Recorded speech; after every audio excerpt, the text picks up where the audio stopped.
এই ভিডিওতে আমরা ডাব্লিউবিপি লেডি কনস্টেবল প্রিলিম 2023 সালে আসা গড় সংক্রান্ত একটি গুরুত্বপূর্ণ কিন্তু সহজ সমস্যার সমাধান করব। এখানে বলা হচ্ছে এ ও বি এর গড় আয় 3,300 টাকা। তাহলে এখান থেকে আমি বলতেই পারি যে এ প্লাস বি অর্থাৎ এ এবং বির মোট আয় হবে 6,600 টাকা। 3,300 ইন্টু 2 মানে 6,600 টাকা।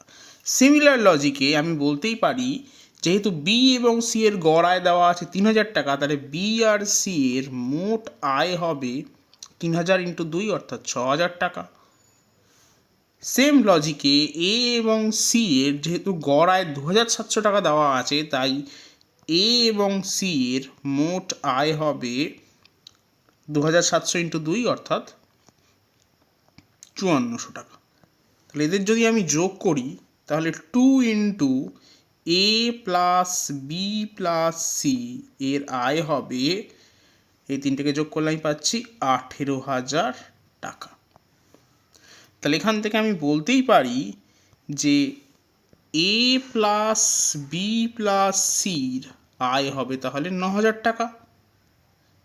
জানতে চাওয়া হয়েছে তিনজনের গড় আয় কত, তাহলে তিনজনের গড় আয় হবে 9,000 ভাগ 3, তার মানে 3,000 টাকা। তাহলে সঠিক উত্তর হবে অপশন ডি, 3,000।